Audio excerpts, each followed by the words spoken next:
वो ज्यादातर उस पार्ट में, अगर तुम ईसी या फिर ईआई के हो तो ज्यादातर उसी पार्ट से पूछेंगे। अगर तो मैंने सोचा कि मैं नया कुछ तो सब्जेक्ट अभी स्टार्ट करके उतना डीप में नहीं जा पाऊंगा, तो जितना मैंने स्टार्ट किया है उसी को मैं मतलब जितना हो सके डीप एंड तक लेके जाऊंगा। तो तब अगर तुम्हें पाइथन के अलावा कुछ भी नहीं आता तो तुम अटक जाओगे, तो तुम्हें वहां तक जाना पड़ेगा पहले, तब तुम अपने रिज्यूमे में तुमने जो जो किया है वो सब दिखा पाओगे।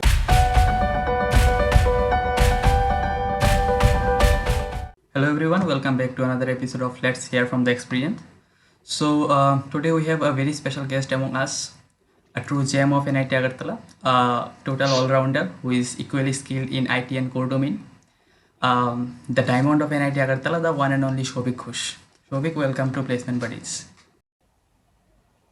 Thank you, Apurva, for having me on your channel. Really blessed and honored. My pleasure. तो ऑडियंस में आपको बता दूँ, Shobik is a very talented boy and a topper of our batch, not only department topper but college topper. So Shobik, tell something about yourself to our viewers very briefly. Okay, so hello everyone. My name is Shobik Ghosh. I basically belong from Agartala, Tripura. I completed both my 10th and 12th from Agartala itself, and I recently graduated from the stream of electronics and engineering, and I am placed at Nokia Networks with the job profile of a graduate engineering trainee. Okay. तो तेरा पहला interview क्या Nokia पे ही था या फिर कुछ और था, लाइक? नहीं, मेरा प्लेसमेंट सेशन जब स्टार्ट हुआ था उससे पहले मेरा फर्स्ट इंटरव्यू था, एक स्टार्टअप था, कुछ याद नहीं है, समथिंग वो बेस्ड ऑन सेमीकंडक्टर डिवाइसेस था। ओके. तो वो मेरा पहला इंटरव्यू था। इसके बाद भी एक दो इंटरव्यू हुए थे, शायद कॉमवोल्ट का था, फिर फिर इन्फोसिस का था शायद, फिर एक दो कंपनीज थे जो उसके बाद मैंने बीच नोकिया. में दिए थे। हाँ, उसके बाद नोकिया हुआ था। ओके. तो मतलब नोकिया का इंटरव्यू एक्सपीरियंस थोड़ा शेयर करो, मतलब कैसे हुआ था इंटरव्यू, सिलेक्शन प्रोसीजर क्या था और क्या क्या हुआ था? ओके, नोकिया आई थी हमारे कॉलेज पे। अभी तो सब वर्चुअल हो रहा है, तो हम्म. हमारे नोकिया बेसिकली आई थी अराउंड सितंबर 22। ओके. तो हमें कुछ दिन पहले बताया गया था कि नोकिया आने वाली है, तो प्रिपेयर अकॉर्डिंगली। तो 22 को हमारा हुआ था पहला एप्टीट्यूड राउंड। तो उसमें था, एप्टीट्यूड भी थे, एप्टीट्यूड का जो जो सेक्शन होता है, लाइक रीजनिंग, हाँ, फिर वर्बल. क्वांट्स, फिर वर्बल, वो सब था। और एक कोडिंग राउंड था, मतलब एक साथ ही थे। दो दो ऑनलाइन टेस्ट था, उसमें दो कोडिंग क्वेश्चंस आए थे। और इसके बाद जब हमने क्लियर किया तब हमें बताया गया था कि इसके अलावा भी और एक टेस्ट होगा, जो बेसिकली हमें बाद में पता चला कि एक एमसीक्यू मतलब क्वेश्चन था। ओके. उसमें बाकी जो टू मतलब C++, पाइथन और एक दो टूल किट थे, जैसे गिटहब और डॉकर, ऐसे एक दो थे, उन पर बेस्ड क्वेश्चंस आए थे। उसके बाद वो इंटरव्यूज स्टार्ट हो गए थे हमारे। ओके. तो मतलब जैसे कि तूने बताया कि सेकंड राउंड एमसीक्यू बेस्ड था, लाइक हम्म। गिटहब रिलेटेड और क्लाउड हाँ, कंप्यूटिंग बेसिकली रिलेटेड. बहुत सारे फ्रेमवर्क्स और C++, हाँ. पाइथन, इन सब पे क्वेश्चंस थे। हाँ, तो वो जावा उन भी था, सब, हाँ। हाँ, तो उन सब एमसीक्यूज के लिए प्रिपेयर कैसे की हो तुम, मतलब? लाइक ये हमारे लिए थोड़ा अनएक्सपेक्टेड था। लाइक हमें नॉर्मली इससे पहले हम जो भी मतलब मैंने जो जो कंपनीज देखे थे और जो जो कंपनीज हमारे कॉलेज में आए थे, उसमें क्या हुआ था, नॉर्मली 3 राउंड में ही खत्म हो जाता था। मतलब एक कोई कंपनी का प्लेसमेंट, पहले राउंड में एप्टीट्यूड होता था, हाँ. अगर उसमें कोडिंग होता है तो उसमें एक कोडिंग इंटीग्रेटेड होता था। उसके बाद टीआर, अब डिपेंड करता है, कुछ कंपनी के एक दो टेक्निकल राउंड होते हैं, और उसके बाद डायरेक्ट एचआर इंटरव्यू। हमारे वाले में एक्चुअली जब हमें ऐसे हार्ड एंड फास्ट कुछ बता नहीं गया था कि पहले मतलब स्ट्रक्चर क्या होगा पूरे प्लेसमेंट का। तो जब हमें पहला डेट मिला 22 को, तो हमें टेस्ट देना पड़ा था। फिर 22 को जब हमने क्लियर किया था, फिर शायद 23rd या 24th को ही हमें बोला गया था कि सॉरी, जिस दिन टेस्ट था वो सेकंड राउंड जो एमसीक्यू का, उससे एक दिन पहले बोला गया था कि these are the candidates who have cleared the first round, and फिर नेक्स्ट राउंड होगा एक एमसीक्यू बेस्ड। ये वो हुआ था हमारे हैकर अर्थ प्लेटफॉर्म पे। ओके. तो फिर हमें वो देना पड़ा था। उसके बाद मतलब फाइनल लिस्ट आया था कि total 69 candidates have made it to the interview rounds. और एक संडे को था, संडे को हमारा सारे इंटरव्यूज प्लान आउट हुए थे, शेड्यूल हुए थे। तो उसके बाद क्या हुआ था, मतलब जब इंटरव्यूज़ के लिए सिलेक्ट हो गए 69 स्टूडेंट्स, तो अब क्या हुआ था, टेक्निकल राउंड और रिचर राउंड, या फिर और भी कुछ राउंड हुआ था? हाँ, तो हमें बताया गया था कि संडे को मतलब फुल फ्री रखो, फुल डे। मतलब हम नोकिया ने पहले स्लॉट फुल मतलब लेके रखा है कि फुल संडे वो सारे इंटरव्यूज सारे कैंडिडेट्स का ले लेंगे, ओके. तो you should make yourself free. तो पहले हम लोगों का शायद 9-10 बजे से स्टार्ट हो गया था। तो पहले हुआ था टेक्निकल राउंड और उसके बाद 2 एक्स्ट्रा राउंड्स हुए थे, उनमें कुछ लोगों का आया था और एक टेक्निकल राउंड और एक एचआर। मेरे केस में मेरा था एक मैनेजरियल और लास्ट का और एक एचआर था। टोटल 3 राउंड इंटरव्यू टोटल होते, तीन उसमें राउंड हुआ था। फर्स्ट और हाँ, टोटल 3 राउंड ऑफ इंटरव्यू हुए थे। उसमें फर्स्ट और लास्ट तो फिक्स्ड है, टेक्निकल और एचआर था। जो मिडल वाला राउंड था सेकंड राउंड, उसमें कुछ कुछ लोगों का टेक्निकल राउंड हुआ था, लाइक टेक्निकल बेस्ड ज्यादा क्वेश्चंस थे। मेरे केस पे मैनेजरियल बेस्ड थोड़ा ज्यादा था, like HR type of questions ज्यादा थे मेरे में। ओके, तो टेक्निकल राउंड पे जैसे कि हम लोगों को पता है कि टेक्निकल रिलेटेड क्वेश्चन होते हैं और एचआर राउंड पे हाँ एचआर हाँ। रिलेटेड, तो मतलब हम्म। मैनेजरियल राउंड जो बीच वाला जो राउंड था वो मतलब कैसा था, उसमें क्वेश्चन कैसा था? हाँ, वो एक्चुअली फर्स्ट राउंड क्या था, वो तो बेसिकली जो टेक्निकल मतलब तुम्हारा नॉलेज को जज करते हैं। सेकंड राउंड में क्या हुआ था, सेकंड राउंड में एक्चुअली मेरा more of HR related questions थे, लाइक नॉर्मल जो एचआर क्वेश्चंस होते हैं ना, ओके, लाइक हाँ 5 years down the line where do you see yourself, why हाँ। नोकिया वगैरह वगैरह, मतलब why should you hire you, ये सब हुआ था। इसके बाद जो फाइनल एचआर राउंड हुआ था वो थोड़ा डिफरेंट था, लाइक नॉर्मल एचआर राउंड से। लाइक क्वेश्चंस वैसे ही थे, कुछ टेक्निकल नहीं थे, लेकिन थोड़ा मतलब डीप एंड पे गए थे। जो मेरा जो था इंटरव्यूअर, लाइक मेरे को क्वेश्चन किया गया था कि explain your resume in your own words. तो ओके, यही थोड़ा मतलब तो ये हुआ था दैट्स वेरी मतलब। डिफरेंट। हाँ, बहुत डिफरेंट था वो, मेरे को भी थोड़ा अजीब लगा था, लेकिन हाँ क्वेश्चंस थोड़े एक दो बार जब ऐसे क्वेश्चंस आने लगे तो हाँ मैं समझ गया कि ऐसे ही क्वेश्चंस आने वाले। फिर और एक क्वेश्चन था, लाइक मेरे को मेरे हॉबी पूछा गया था, तो मैंने बोला था फोटोग्राफी। तो उन्होंने बोला तो ठीक है, तुमने फोटोग्राफी रिलेटेड और क्या क्या किया है। तो मैंने बोला ये फेस्ट फेस्ट हुआ था, मैं फोटोग्राफी क्लब में था वगैरह वगैरह। तो फिर पूछा तो मतलब why didn't you take it further, like तुमने कुछ इंटर कॉलेज कंपटीशन में क्यों पार्ट नहीं लिया वगैरह हाँ, वगैरह। तो फिर मैंने बोला कि थर्ड ईयर में वो नॉर्मल मतलब क्वेश्चंस के आंसर होते, तो मैंने बोला कि थर्ड ईयर में तो फेस्ट में बिजी था और उसके बाद तो लॉकडाउन हो गया, तो उसके बाद प्लेसमेंट्स की पढ़ाई शुरू करनी पड़ी थी, तो इतना टाइम नहीं मिला। उससे पहले जो पॉसिबल था मैंने किया, तो मैंने क्या क्या किया वो बोल दिया था। तो ऐसे ही कुछ ये था। मतलब इन सब क्वेश्चन प्रिपेयर नहीं कर सकते, वो विद टाइम एक्सपीरियंस के साथ इन सब क्वेश्चन हाँ का आंसर आता है। हाँ हाँ, ऐसे मतलब तुम जितने इंटरव्यू दोगे, मेरे लिए जैसे फर्स्ट टाइम था तो मैं हाँ, उतना अच्छे से नहीं दे पाया, अगर मेरे पहले एक दो ऐसे राउंड्स हो जाते। तो हाँ, फिर लाइक और एक क्वेश्चन भी था मेरे को, पूछा गया था वही फाइनल राउंड एचआर में, कि बोला गया था कि तुमने कौन कौन से प्रोजेक्ट किए। वो मैं टेक्निकल राउंड में पूछा गया था, तो मैंने जैसे पूरा एक्सप्लेन किया था मैंने टेक्निकल राउंड में, वैसे मैं एचआर राउंड में कर रहा था। तो मैंने क्या किया, वो जो मेरी गलती हुई उन्होंने बोला कि मैं पहले ही टेक्निकलिटीज में घुस गया, लाइक मैंने बोला कि मैंने ये माइक्रो प्रोसेसर यूज किया है, इसका फंक्शन ये है वगैरह वगैरह। तो उन्होंने मुझे बोला कि ठीक है ये कॉलेज लेवल तक ठीक है, पर जैसे जैसे तुम इंडस्ट्री लेवल में और आगे जाओगे, तुम्हें ये मतलब you get to run this that तुम्हें पहले से ही ये सब टेक्निकलिटीज नहीं बोलनी चाहिए, लास्ट में बोलनी है। पहले तुम बोलोगे लाइक तुमने क्यों पकड़ा ये project, why did you start it in the first place. फिर मतलब क्या मोटिव था, और मतलब तुम्हें क्या लगा कि इससे क्या बेनिफिट हो सकता है, ये सब वगैरह वगैरह। उससे जब तुम इंट्रोडक्शन मतलब एक फ्लो मिल जाएगा तुम्हें, उसके बाद तुम अपने मतलब टेक्निकलिटीज पे घुसो, फिर ये क्या ये प्रॉब्लम्स तुमने फेस किया ये सब। ओके, तो मोर ऑफ ये एक डिस्कशन टाइप हो गया था लास्ट मतलब एंडिंग के वहां पे, लेकिन पहले के क्वेश्चंस भी हाँ मतलब नॉर्मल नेचर से थोड़ा डिफरेंट थे। ओके। तो वही तो मजा आया था हाँ, लास्ट तो सेशन शोभिक, में। जैसे कि तुमने बताया कि तुम्हारा हॉबीज़ था फोटोग्राफी एंड ऑल दैट, और हम लोगों को हम्म। पता है कि तुम क्रिकेट भी खेलते थे, तो हाँ, और तुम कॉलेज टॉपर नहीं भी मैंने हो। बोला था मेरे, हाँ, हाँ और मैंने तुम कॉलेज हॉबीज में टॉपर भी बोला था हो। क्रिकेट, और हाँ, तो तुम वो पढ़ाई के हॉबी साथ थोड़ी वो होती लोग है। मेंटेन कैसे की हो, लाइक तुम पढ़ाई के साथ वो भी मेंटेन किया और मतलब हॉबीज़ भी मेंटेन किया और सीजीपीए भी मेंटेन किया, वो कैसे किए हो तुम? लाइक ऐसा कुछ हार्ड एंड फास्ट रूल नहीं है मेरा। जब नॉर्मली तो जब कोरोना नहीं आया था उससे पहले तो ऑफलाइन ही हो रहा था क्लासेस, तो फ्राइडे हाँ तक तो जाने पड़ते थे। उससे उसके बाद सैटरडे संडे तो जब भी फ्री मिलता मैं खेलने चला जाता था, हाँ जो भी हो, क्रिकेट जहाँ पे भी हो हाँ, हम चला भी जाता था। जाते थे। फिर जस्ट हाँ बोला था तब जो आए वो आए, मैं तो चला जाता था। हम्म। तो लास्ट में क्या होता जब हाँ एग्जाम्स के अगर डिपेंड करते लाइक सब्जेक्ट इंटरेस्टिंग हो, लाइक मेरे लिए था डिजिटल इलेक्ट्रॉनिक्स ऐसा। तो वो पहले पहले थोड़ा मैं पढ़ के रखता था, ठीक है जो मजा आ रहा है पढ़ लूँ। अगर थोड़ा बोरिंग सब्जेक्ट हो लाइक एंटेना वगैरह, ये बहुत बोरिंग होता है, तो ये मेरे को पहले से ही मतलब मैं एक माइंड नोट मतलब दिमाग में रखता था कि मतलब ये जो एक दो सब्जेक्ट से मतलब कुछ नहीं है अनटच्ड, तो ये थोड़ा जल्दी पकड़ना पड़ेगा। तो बाकी सब्जेक्ट्स अगर मैं एग्जाम के एक हफ्ता पहले पकड़ता था, तो ये सब मैं 10-15 दिन पहले पकड़ता था। और मेक श्योर करता था कि ये सारे सब्जेक्ट्स पहले मतलब जो जो हार्ड पार्ट है वो पहले खत्म कर लूँ और उसके बाद जो इजी पार्ट है वो बाद में रख लूँ, क्योंकि बाद में तो वो मतलब कवर अप हो ही जाएगा।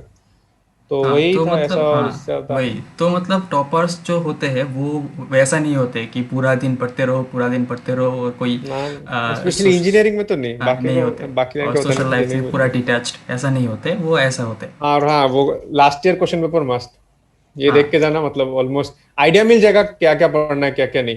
अगर कोई एग्जैक्ट हार्ड सब्जेक्ट्स होता है उसको तो मैं सिलेबस स्टार्ट करने से पहले मैं मतलब कौन कौन से टॉपिक से ये देख लेता था, टॉपिक का क्या होता क्या है पता नहीं, बस वो टॉपिक देख के क्वेश्चन पेपर देख लो कि हाँ इससे ऐसे ऐसे क्वेश्चन आते हैं, तो इससे और ज्यादा क्या, इससे ज्यादा एक दो ही निकल पाएंगे और तो क्वेश्चन होंगे नहीं। तो नहीं वैसे ही पढ़ लेता था, जो इंपॉर्टेंट है वो पहले पढ़ लो, बाकी का टाइम मिला तो कर लेंगे।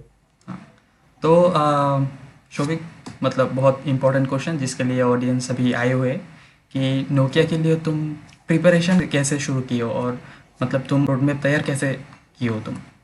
तो हमें जब बताया गया था नोकिया आ रहा है, तो मैं उतना तो श्योर था कि एप्टीट्यूड में इतना डिफिकल्टी नहीं होगा, क्योंकि मेरे भैया जो थे वो बैंकिंग और कैट के लिए पढ़ रहे थे, तो ओके।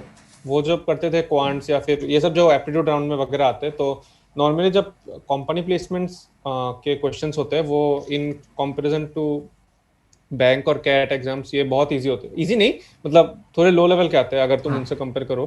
तो तब मैंने जो भैया जो टेक्निक्स करते थे वो मैं देखता था, और मेरे को बस पता था कि मैं प्रैक्टिस कर लूंगा तो हो जाएगा, हो वो ऐसा जाएगा। नहीं कि मतलब मुझे पहले से सारे जो टेक्निक्स है वो देखने पड़ेंगे वगैरह वगैरह।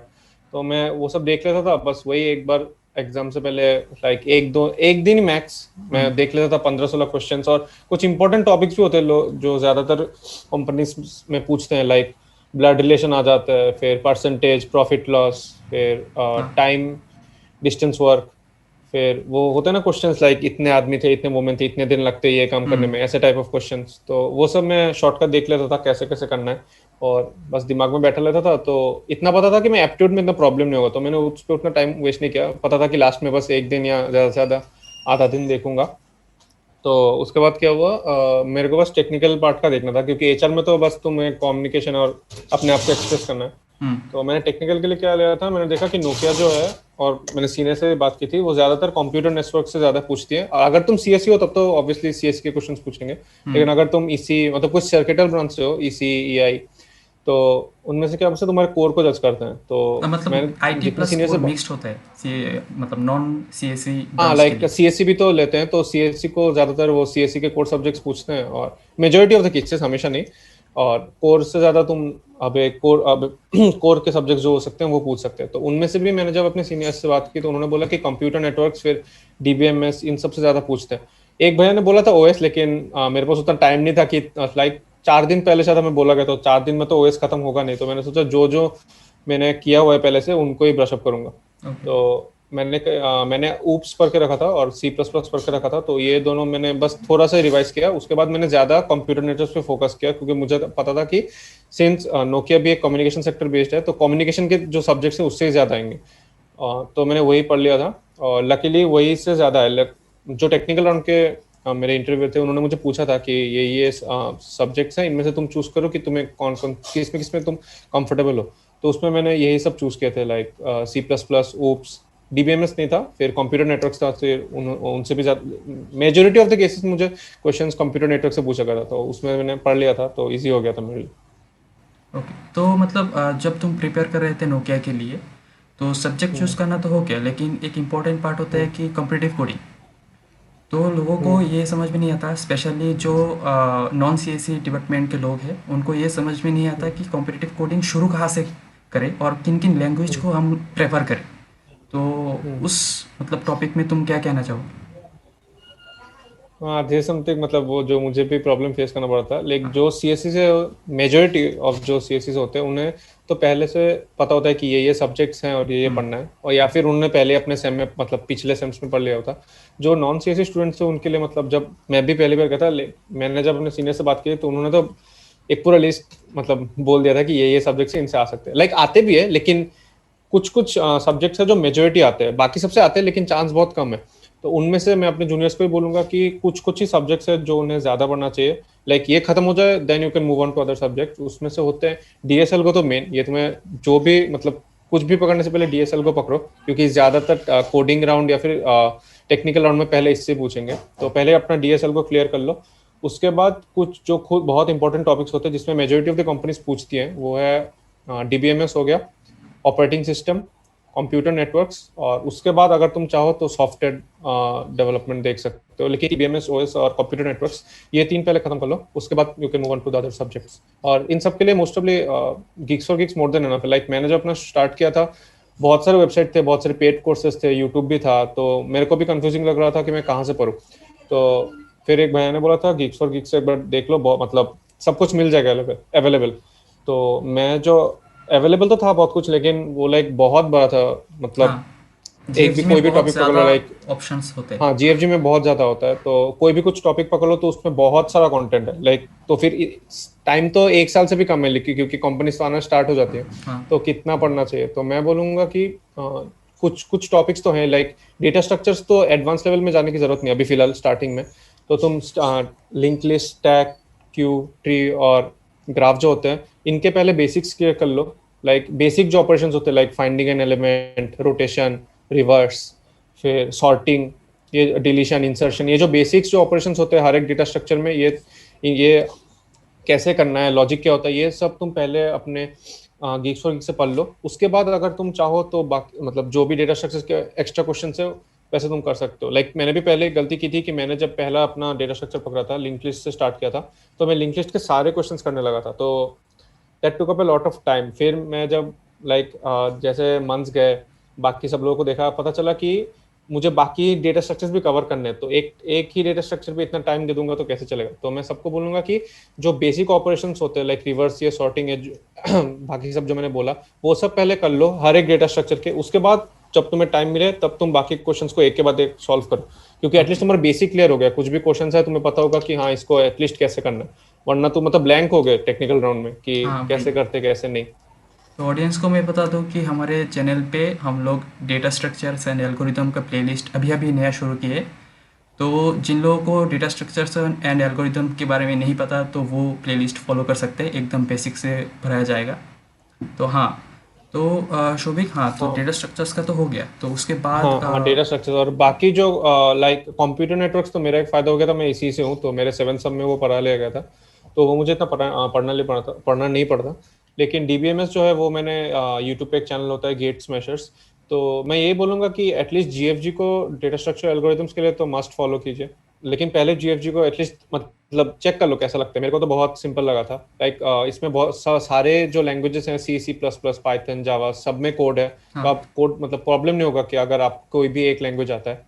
और इसके अलावा बाकी जो है, जो डीबीएमएस, ओएस, ये सब के लिए आप कोई नॉर्मल भी ट्यूटोरियल्स पॉइंट से भी देख सकते हो, या फिर आपको अगर कोई वीडियो से रिप्रेजेंटेशन बेटर लगता है तो आप यूट्यूब में बहुत सारे चैनल से, गेट स्मैशर्स हो गए, फिर और भी बहुत सारे हो लाइक अपनी कक्षा, फिर लगभग इन सब से भी देख के सीख सकते हो। हाँ। तो उसके बाद मतलब तुम जब प्रिपरेशन कर रहे थे तो उस वक्त मतलब कॉम्पिटिटिव कोडिंग मतलब बहुत एक इम्पॉर्टेंट होता है ऑनलाइन राउंड क्लियर करने के लिए। तो कॉम्पिटिटिव कोडिंग तुम कब से चालू किए और किन किन लैंग्वेज को तुम प्रेफर करोगे? जूनियर को कौन कौन सा लैंग्वेज तुम सजेस्ट करोगे? हाँ लाइक ऑप्शंस तो ज़्यादा नहीं होते, शायद 3 या 4 ही होते हैं, कुछ कुछ कंपनीज में बहुत सारी होती है, लेकिन मेजोरिटी में कॉमन होती है वो सी प्लस प्लस, जावा, पाइथन और सी। तो सी तो सबको बेसिक आना ही चाहिए, क्योंकि सी से वैसे भी टेक्निकल क्वेश्चंस बहुत आती है, पॉइंटर, फिर मेमोरी एलोकेशन, ये सब तो सी से पूछते रहते हैं हर एक हम्म। टेक्निकल इंटरव्यू में। इसके अलावा कोई भी तुम एक ऑब्जेक्ट ओरिएंटेड प्रोग्रामिंग कर सकते हो। वो क्या होता है वो अभी तो एक्सप्लेन करना मुश्किल होगा, हाँ लाइक बहुत टाइम चला जाएगा, लेकिन कोई भी एक ऑब्जेक्ट ओरिएंटेड प्रोग्रामिंग लैंग्वेज आप देख सकते हो, जावा हो गया, पाइथन हो गया, सी प्लस प्लस हो गया। लेकिन मैं बेस्ट बोलूंगा, अगर मुझसे ओपिनियन पूछो तो सी प्लस प्लस या फिर जावा, कोई भी एक कर लो। पाइथन भी मस्त है, लेकिन प्रॉब्लम ये है कि पाइथन सीखने में बहुत ईजी है, लेकिन कुछ कुछ कंपनीज होती है लाइक वो इन पर्टिकुलर पाइथन नहीं रखते अपने कंपाइलर में, तो आप अगर आपको लॉजिक आता भी है, आप कोड हम्म, नहीं कर पाओगे, तो उसका क्या फायदा। तो हाँ आप अगर चाहो तो पाइथन सीख सकते हो, लेकिन इसके अलावा भी आप सी प्लस प्लस या फिर जावा कोई भी एक सीख के रखो, तो फिर आपके कोडिंग राउंड में आपको कोई प्रॉब्लम नहीं होगा। मैंने सी प्लस प्लस सीखा था, मेरे बहुत सारे दोस्तों ने जावा सीखा था, तो वो डिपेंड करता है आपको जो ईजी लगता है। मेरे को सी आता था, तो सी प्लस प्लस में शिफ्ट होने में इतना टाइम नहीं लगा, तो इसलिए मैं सी प्लस प्लस गया। ओके। तो शोभिक, जैसे कि हम लोगों को पता है कि like you are a college topper and you have an amazing CGP. So being an college topper and having like amazing CGPA, what you want to suggest to juniors? Like बहुत लोगों का ऐसा होता है कि वो लोग कोडिंग पे बहुत अच्छे होते हैं, लेकिन कम सीजीपीए होने हम्म, की वजह से वो कंपनीज में नहीं बैठ पाते, एलिजिबल नहीं होते, है ना? हम्म। तो उसके लिए तुम क्या सजेस्ट करोगे? हाँ, लाइक प्लेसमेंट पर्सपेक्टिव से तो मैं इतना ही बोलूंगा कि देखो मतलब कोडिंग करनी बहुत इंपॉर्टेंट है, पहले बोला, वरना जो मतलब जो कंपनी ज़्यादा एलपीए वगैरह में ऑफर करने आती है, ज़्यादातर कोर भी होते हैं, मैं मना नहीं कर रहा, लेकिन majority of the companies, like more number of companies जो ज़्यादा पैकेज देती है वो आईटी होती है। तो अगर तुम्हें इसमें मतलब अगर तुम्हें जॉब चाहिए, लाइक ऐसा कुछ फैक्टर नहीं है कोर या फिर आईटी, तो मैं बस बोलूंगा कि कोडिंग प्रैक्टिस करो, लेकिन इतना पढ़ के रखो कि तुम्हारा एटलीस्ट जो बैरियर होता है सीजीपी के लिए, जो मोस्ट कंपनीज में होता है 7.5 या 8, वो एटलीस्ट क्रॉस हो जाता है। फिर लाइक तुम्हें बाकी पूरा प्लेसमेंट के टाइम पे तुम्हें मतलब कोई टेंशन लेने की जरूरत नहीं है कि मेरा होगा कि नहीं होगा, उसके बारे में तो मतलब टेंशन फ्री हो सकते हो, फिर तो अपना जो भी करना है कर सकते हो, लेकिन इतना पढ़ के रखो। अब कैसे पढ़ोगे वो तुम पर है, हाँ, बहुत सारे लोग वही। बहुत तरीके से पढ़ते हैं, कैसे पढ़ना है वो तुम पे है, लेकिन एटलीस्ट 7.5 और 8 तो मेंटेन करके रखो। 7.5 प्लस ही मोर देन एनफ है, क्योंकि ज्यादातर कंपनीज जो मैंने देखी है 7.5 पे रख देती है बैरियर, लाइक 7.5, और कुछ कुछ कंपनीज तो 60% भी रखते हैं, वो प्रॉब्लम नहीं होता, लेकिन एक दो कंपनीज होते हैं हुँ, इन पर्टिकुलर जो 80% या 8 सीजीपीए रखती है। तो अगर ओके, तुम्हें उन कंपनीज में भी बैठना है तो 8 एक्चुअली सेफ है, लाइक कंप्लीटली तुम्हें कोई रोक नहीं रहेगा, कोई भी कंपनी तुम आराम से बैठ पाओगे फर्स्ट राउंड के लिए, और वो क्लियर हो गया तो बाकी राउंड्स भी आराम से दे पाओगे तुम। ओके। तो शोभिक, मतलब तुम्हारे लिए प्रोजेक्ट का इम्पोर्टेंस क्या है? क्योंकि इंटरव्यूज़ में प्रोजेक्ट से बहुत सारे क्वेश्चंस आते हैं। तो बीइंग एन नॉन सीएसई गाय, और तो आईटी डोमेन पे जॉब लेने के लिए कौन-कौन सा प्रोजेक्ट करना पड़ता है, या फिर मतलब नॉर्मली प्लेसमेंट पे बैठने के लिए या फिर रिज्यूमे में डालने के लिए कौन-कौन सा प्रोजेक्ट इम्पोर्टेंट होता है? हाँ, लाइक मैं नॉन सीएससी जो ब्रांच है उनसे तो स्पेशली बोलना चाहूँगा कि आप अगर कोर और आईटी दोनों के लिए बैठ रहे हो तो फिर एटलीस्ट दोनों में एक एक प्रोजेक्ट करके रखो। अगर आप सिर्फ कोर में बैठना चाहते हो या फिर सिर्फ आईटी में, तो अब आप सिर्फ उसी का रख सकते हो प्रोजेक्ट, लेकिन if you are willing to sit in both हुँ, type of companies, then at least दोनों में एक एक रखो प्रोजेक्ट्स। लाइक मैंने दो रखे थे, हुँ, लास्ट में मेरा वो जो फाइनल ईयर का प्रोजेक्ट है वो भी ऐड हो गया था, लेकिन इसके अलावा मैंने दो करके रखे थे। तो मेरा दोनों कोर में भी जो बैठा हूँ और जो मैं आईटी में भी बैठा हूँ, मेरे को कोई ज़्यादा दिक्कत नहीं हुई थी। हुँ, तो मैं बाकी जो सर्किटल ब्रांचेस या फिर नॉन सर्किटल ब्रांचेस भी है जो मतलब प्लेसमेंट के लिए बैठना चाहते हैं, आईटी के लिए भी और कोर के लिए भी, तो हुँ, दोनों टाइप ऑफ प्रोजेक्ट एटलीस्ट एक करके रखो। इसके बाद अगर तुम्हें टाइम मिलता है तो उससे भी ज़्यादा कर सकते हो।